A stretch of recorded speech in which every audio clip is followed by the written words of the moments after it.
मेरे साथ शिवसेना से आनंद दुबे जुड़ रहे हैं, बीजेपी की तरफ से तुहिन सिन्हा बोलेंगे, कांग्रेस की तरफ से सचिन सावंत आ गए हैं राष्ट्र की बात में।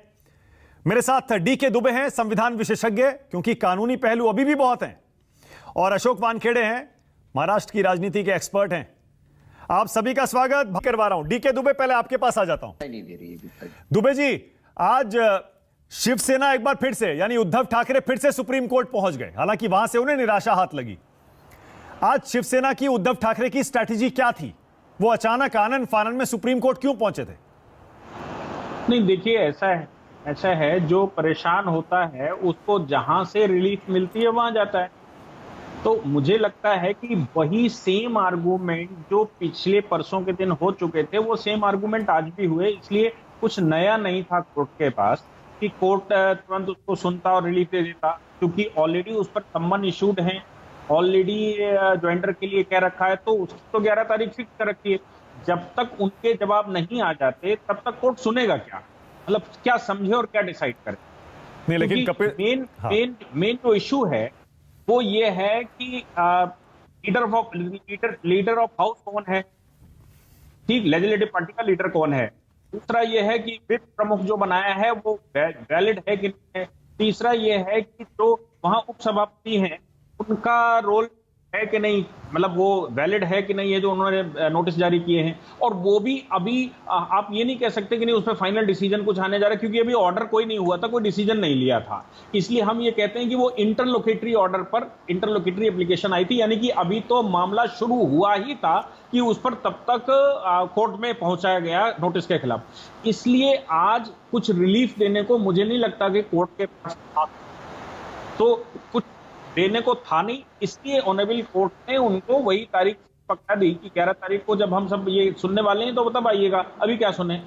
ओके, इसका मतलब अब आप बहुमत साबित करने में कोई अड़चन नहीं देखते कानूनी तौर पर, दुबे जी? नहीं, बहुमत तो देखिए, दो ऑलरेडी कोर्ट कई बार कह चुका है कि ये दो अलग अलग पहलू हैं, इनको ज्वाइन करके मत देखिए। जबकि पॉलिटिकल पार्टी जब परेशान होती है तो वो देखती है, क्योंकि वो कहती है ये हो गया तो क्या होगा, वो हो गया तो क्या होगा। मैं बार बार कह रहा हूं कि आप याद करिए नवाब तुकी का मामला। कलिको पुल की सरकार 10 महीने चलने के बाद कोर्ट ने कहा था कि चूंकि प्रोसीजर मैकेनिज्म गलत थी, इसलिए हम प्री गवर्नमेंट चेंजिंग के स्टेटस पर लेकर जाते हैं। तो वो पुराने स्टेटस पर ले गए थे और वहां से फिर से शुरू किया था। इसलिए कोर्ट के सामने जिस समय बात गई कि भाई आप ये करवा देंगे तो क्या होगा वहां फ्लोर टेस्ट, तो कोर्ट ने उस समय भी कहा था, उन्होंने कहा भाई ये इररिवर्सिबल प्रोसेस तो है नहीं, इसलिए आप अगर आ रहे हो और ऐसा कुछ हो जाता है जैसी आप संभावनाएं दिखा रहे हैं तो फिर वो रिवर्स हो जाएगा, क्यों परेशान है आप। और जब दोबारा रिवर्स होगा और डिस्क्वालीफाइड हो जाएंगे तो फिर से सदन में जाना पड़ेगा, फिर मेजोरिटी प्रूफ करनी पड़ेगी। तो जिस समय आप 11, 12, 14, 15, 16 को 20 को डिस्क्वालीफाई कर देते हैं कभी भी, तो फिर मेजोरिटी तो फिर नए सिरे से सिद्ध करनी पड़ती है। तो क्या समस्या है? आज मेजोरिटी, आज फ्लोर टेस्ट हो जाने दीजिए, जिस समय डिस्क्वालीफाइड हो जाएंगे उस समय फिर से फ्लोर टेस्ट हो जाएगा। नहीं, लेकिन दुबे जी देखिए पेच तो फंसा है ना, और वो इसलिए फंसा है क्योंकि अभी तक ये तय नहीं है, जब विधानसभा में बहुमत साबित करना होगा एकनाथ शिंदे की सरकार को, तब उनका जो गुट है क्या वो विप जारी करेगा, और क्या वो विप उद्धव ठाकरे के एमएलएस पर लागू होगा? अगर उद्धव ठाकरे के एमएलएस ने एकनाथ शिंदे के खिलाफ वोट दे दिया तो क्या वो डिस्क्वालीफाई हो जाएंगे?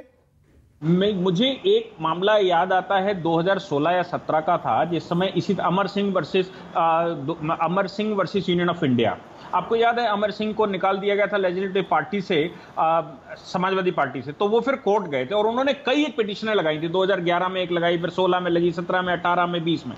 उसमें फाइनल कोर्ट ने ये कहा था कि अगर कोई पॉलिटिकल पार्टी अपने किसी एमएलए को निष्कासित भी कर देती है पॉलिटिकल पार्टी से, तो इसका मतलब ये बिल्कुल नहीं है कि लेजिस्लेटिव असेंबली में उसका महत्व कम हो जाता है। लेजिस्लेटिव असेंबली में जो उसकी मेंबरशिप है वो उतनी ही वैल्यू रखती है जितना कि पार्टी उसको जब कह रही थी ये मेरा कैंडिडेट है तब था, क्योंकि असेंबली के अंदर जो असेंबली के रूल्स हैं वो चलने शुरू हो जाते हैं, पॉलिटिकल पार्टी बाहर हो जाती है।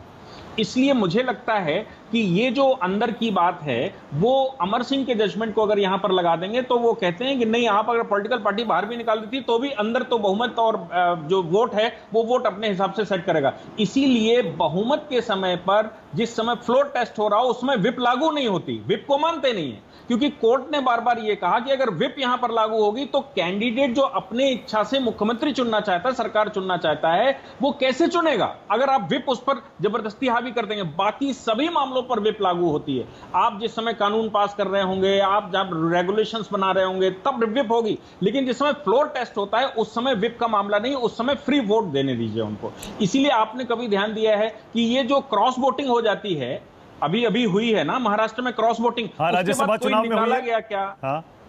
हाँ तो भाई विप तो होती है ना, लेकिन कभी निकाला गया क्या? अभी तक आपने सुना है कि विप के अगेंस्ट में क्रॉस वोटिंग कर दी हो चुनाव के लिए और उसको बाहर कर दिया गया हो? अभी ऐसा वो होता नहीं, क्योंकि विप वहां पर लागू नहीं होती। ओके, ऑल राइट, बोलिए दुबे जी थोड़ी क्लैरिटी दीजिए। मैं डीके दुबे की बात कर रहा हूं। आनंद दुबे एक सेकंड रुकिएगा। डीके दुबे, ये जो 39 विधायक हैं एकनाथ शिंदे गुट के, इनका स्टेटस अभी क्या है? वो कह रहे हैं हम शिवसेना में है, आनंद दुबे कह रहे हैं बागी गुट है, कानूनी तौर पर वो कह रहे हैं हम शिवसेना में ही है। क्या स्टेटस है इनका? देखिए, सत्य तो ये है कि विधायक दल जो रहता है वो अपना लीडर चुनता है। तो विधायक दल 54 में से जिसको चुनेगा, 54 में से अगर 39 वोट उनके पास हैं तो जाहिर सी बात है कि विधायक दल के नेता तो इस समय शिंदे जी हैं। लेकिन इसका जो अंतिम परिणाम है उस पर हम चर्चा करें। एक स्टेचुरी ऑर्डर आया था जिसको कहते थे 2959, 31 अगस्त 1968 को। इसी को इलेक्शन सिंबल रूल ऑर्डर कहते हैं 1968। उसके पैरा 15 में ये चर्चा की गई कि अगर एक ही पार्टी के दो रिबेलियन ग्रुप बन जाएं तो फिर उनका डिसीजन कैसे होगा। इस पर उन्होंने कहा इलेक्शन कमीशन सबसे उनके डॉक्यूमेंट्स मांगेगा, उनके क्लेम मांगेगा। क्लेम मांगने के बाद डिस्क्रिशनरी पावर इलेक्शन कमीशन के पास है।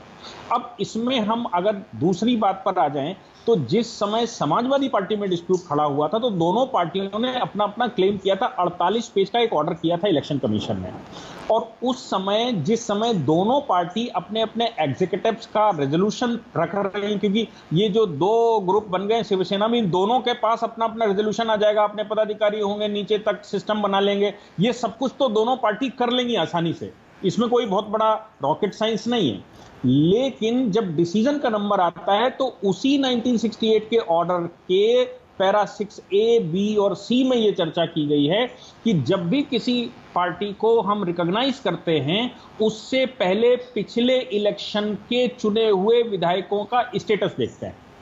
अब पिछले चुने हुए विधायकों का स्टेटस, यानी कि दोनों पार्टी जब इक्वली क्लेम करेंगी तो अब किसको असली ग्रुप माना जाए ये विधायक दल तय करता है। फाइनली विधायक और जो सभासद हैं उनके चुने हुए रिप्रेजेंटेटिव हैं, जिसको गवर्नमेंट रिकॉग्नाइज करती है, जिसको संविधान रिकॉग्नाइज करता है, वो फाइनल डिसीजन वो लोग अपनी रिकमेंडेशन क्या करते हैं उसके आधार पर असली शिवसेना कौन है ये डिसाइड होगा। मैं बड़े सम्मान के साथ मुलायम सिंह बनाम अखिलेश यादव बताना चाहता हूं। पार्टी बनाने वाले मुलायम सिंह यादव जी थे, उन्होंने ही उसको चलाया, संघर्ष किया, और अखिलेश यादव ने क्लेम किया। दोनों पार्टियों ने सेम तरह से किया था, लेकिन अखिलेश यादव के साथ उस समय वो चीफ मिनिस्टर थे, उनके पास विधायक ज्यादा थे, उनके पास रिप्रेजेंटेटिव ज्यादा थे, इसलिए इलेक्शन कमीशन ने उनको ही रिकॉग्नाइज किया था कि असली समाजवादी पार्टी वो है। इसलिए शिवसेना का जो अंतिम फैसला होना है वो होना है विधायकों की संख्या किसके पास है, सांसदों की संख्या किसके पास है, चुने हुए रिप्रेजेंटेटिव किसके साथ हैं और मेजोरिटी में किसके साथ हैं। मुझे लगता है कि ये गंभीर विषय है उद्धव ठाकरे जी के लिए। ओके, ऑल राइट, ओके, सब जनता की सेवा ही करना चाहते हैं। बहुत धन्यवाद आज राष्ट्र की बात में आने के लिए। अशोक वानखेड़े आपका, सचिन सावंत, आनंद दुबे, डीके दुबे और तुहिन सिन्हा, थैंक यू। छोटा सा ब्रेक ले रहा हूं, खबरें जारी हैं।